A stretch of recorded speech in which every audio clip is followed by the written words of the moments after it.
Okay, Assalamualaikum and good day everyone. Welcome to our presentation. First of all, let me thank you all for coming here today. Today, our group will present for the subject Sustainable Construction SBEC4182, and our lecturer is Madam Tan Tish Kamarudin. Let me introduce our group member. First, Encik Muhammad Hassan, and second is me, Muhammad Murtada, and third one is Muhammad Aziz, and the last one is Remy bin Muhammad Ramli. Our group member will discuss about kindergarten sustainable construction. We divide our agenda into four. First is basic principle of sustainable development. The second one is evolution of the concept of sustainable development from the BRUNDTLAND report to the KYOTO protocol. The third one is evaluation criteria in the Green Building Index GBI. And the last one is the step to speed up the acceptance of the sustainable concept in the construction industry. Okay, the kindergarten green building. Kindergarten, for example, might be used as a variable instructional location for children to promote environmental sustainability. The majority of Malaysia public kindergarten are experiencing unpleasant conditions such as insufficient air ventilation and inefficient building and facility design. Green design at kindergarten aims to promote sustainability for children and encourage designers to create more environmentally friendly structure for them. Okay, here is the concept sustainable development from the BRUNDTLAND report to the KYOTO protocol. The three interdependent and mutual reinforcing pillars are economic development, second one is social development, third one environmental protection, and the last one is indigenous people have argued that the fourth pillar of sustainable development is also cultural diversity. Okay, next slide. The BRUNDTLAND report. BRUNDTLAND defines sustainable as development that meets the needs of present without compromising the ability of the future generation to meet their own. So here is the BRUNDTLAND versus KYOTO protocol. Okay, the next one. Here we will discuss about kindergarten development. So our group will discuss how we develop kindergarten into the green building. So the development of kindergarten building is the facility important to ensure the quality of learning for the children. So here we will see how we score our building kindergarten into the maximum point, the GBI point. Next. Here, the green design application for comfort environment of kindergarten. The GBI element will meet the comfort environment for kindergarten. So, the use of green application is the one strategy in the modern sustainable architecture. Green design involves a holistic approach in designing, which include the green material that contribute to the needs of the user to promote the sustainability.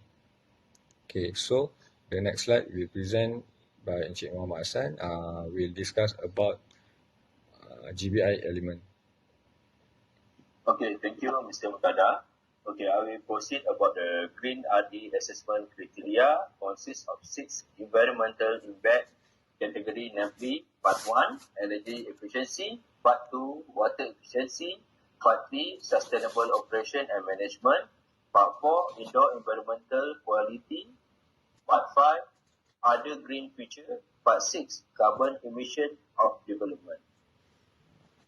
Okay, for energy efficiency, first, we focus to artificial lighting, encourage the use of energy efficiency lighting to minimize energy consumption from lighting usage while maintaining proper lighting level. Second, baseline luminance level.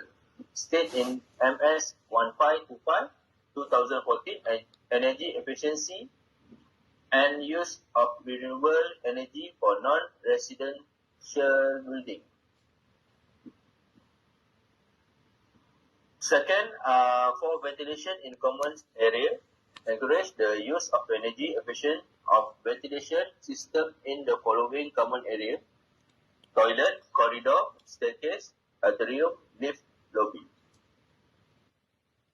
For third part, for our design, energy efficient practice and feature. Encourage the use of energy efficient practice and feature which are innovative and have positive environmental impact. Computation of the energy consumption in the form of energy efficiency index.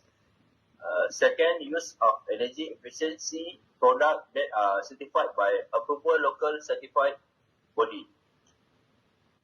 Third, use of energy efficient feature. For example, regenerative lift, heat recovery system, motion sensor, sun pipe, light shaft, photocell sensor to maximize the use of daylight, heat pump.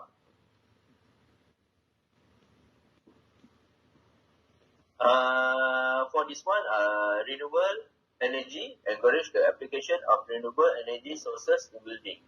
For example, the solar panel. Okay, we proceed about the water efficiency, water usage and leakage detection system. Provide sub-metering and leak detection system for better control and monitoring. First, to monitor the water consumption on monthly basis. Second, provision of sub-meter for major water users. Third, provision of automatic smart metering for monitoring and leakage detection.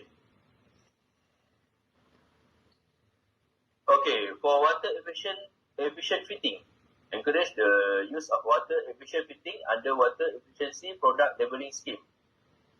For example, basin taps and mixer, shower, sink, beep, tap and mixer, urinal and flush bath, dual flushing system for WC, and other water fitting. Sustainable operation and management. For kindergarten design, we focus to waste management, provision of facility or recycle bin for collection and storage of different recyclable waste such as paper, glass, plastic, food and waste, and etc. Second, we promote and encourage waste minimization and recycle among occupant, tenant and visitor through various avenues. Third, provide the proper storage area for the recyclable waste. Fourth, to quantify and monitor the recycling program for continuous improvement. Sustainable product. Okay. We design also promote use of environmentally friendly products that are certified by approvable local certification body and are applicable to non-structural and architectural related building component. Okay, I will proceed my presentation to Mr. Haziq. Thank you, Mr. Hassan. So the next one is indoor environmental quality. Indoor air quality improvement to promote a healthy indoor environment. To conduct full IAQ audit once in 3 years that compile with on code of practice on indoor air quality. Second, implement effective IAQ management plan to ensure building ventilation system. Third, use of high efficiency air filter. Fourth, room temperature display at least 1 unit per floor. And the fifth, additional carbon dioxide sensor display at least 1 unit per floor. Next, indoor air pollutants. Minimize airborne contaminant mainly from inside source to promote a healthy indoor environment. For the first, use of low volatile organic compounds, being certified by approved local certification body. Second, use of environmental friendly adhesive certified by approved local certification body. Next, lighting quality to encourage good Waste lighting quality to promote productivity and occupant comfort. First, lighting level to compile. Second, controllability of lighting system. Third, high frequency ballast. And thermal comfort to ensure the consistent indoor condition for thermal comfort. 1. Indoor dry bulb temperature between 23 Celsius to 26 Celsius. Second, relative humidity between 50% to 70%. And the last, controllability of temperature. Next, noisy level. To ensure internal noise level is maintained at appropriate level and to comply with the planning guideline for environment, noise limit and control, Department of Environmental Malaysia. Next, we pass to Mutada. Okay, here from presentation Haziq and Hassan, we can conclude that all the GBI element that we relate with our kindergarten design, the factor influencing to comfort the environment. So here we are more focusing to the 5 elements, the air and thermal comfort, space comfort, light comfort, visual and aesthetic comfort, and aesthetic comfort. So the 5 elements here, first is air and thermal comfort. This slide will explain how the air and thermal comfort will relate with our kindergarten design. The next slide is space comfort. The space comfort is the more about the organization, circulation inside the kindergarten, and this slide will explain how the space comfort is very important to design kindergarten. Next, the light comfort. Okay, light comfort is also very important to design the kindergarten because the light comfort is associated with the existing daylight and artificial lighting. So the light comfort will implement the good design kindergarten actually. Next slide.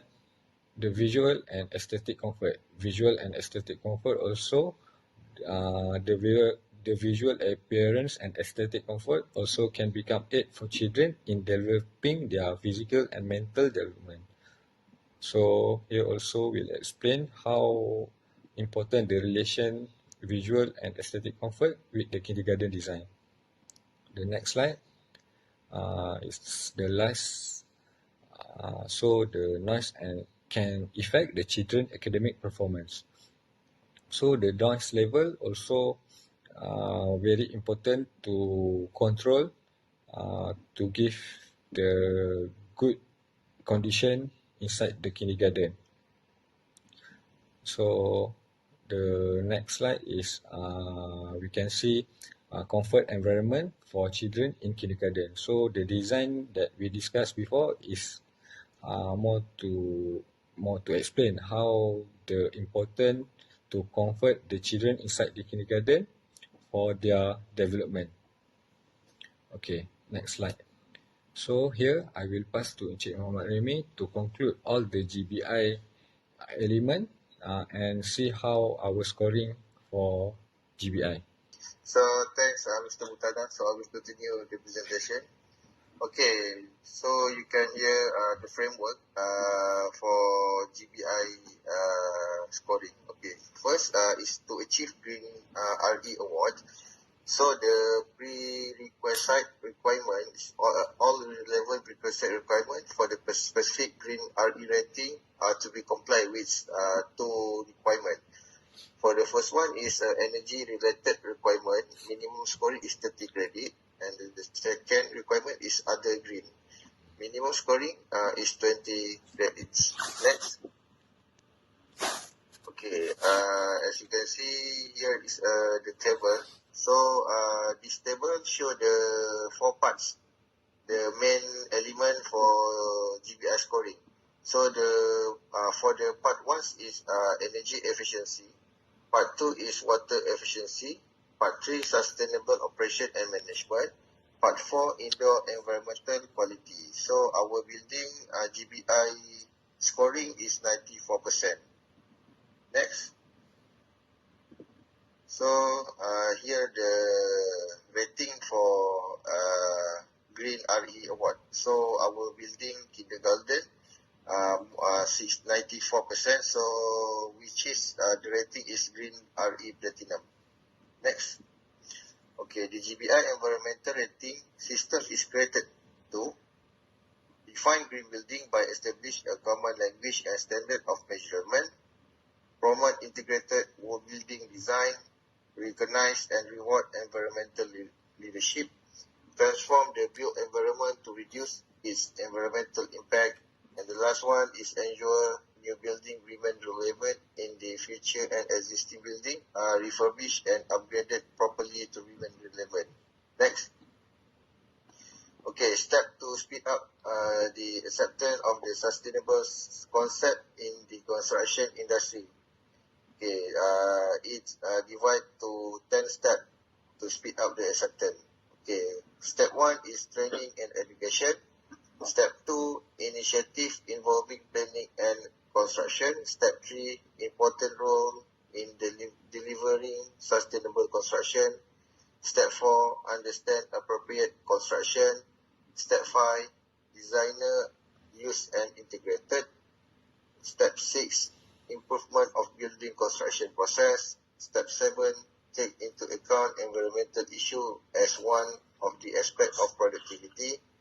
Step 8, material and product take life cycle. Step 9, maintenance organization should think of environmental awareness. Step 10, to assist in decision making. Next. Impact on sustainable building construction. A strategy for saving time and material can lead to higher probability and the good feeling of not creating unnecessary waste. Here a look at 5 techniques that are having the greatest impact on sustainable building construction. The first technique is prefabricating material in controlled environment. Second technique is construction waste management. Third technique, managing the site for improvement environment. Fourth technique, lean manufacturing to reduce energy. Fifth technique is material selection. So I will pass this presentation to Mr. Haziq. Thank you. So the conclusion about the design kindergarten is sustainable and green architecture is not only observe and meet the general principle of design to provide user with comfort and tranquility. It also intends to protect the environment and optimize energy consumptions, resource conservation, increase comfort and productivity, and reducing long-term operational costs are among the outstanding achievements of the green architecture. Kindergarten are the first education center that each human being can be associated with and is a potential place to use and enjoy the green and sustainable architecture to provide a suitable basis for realizing the goal of sustainable development in children. The design of sustainable and green kindergartens can potentially provide a suitable place for future generations to grow and develop. Thank you.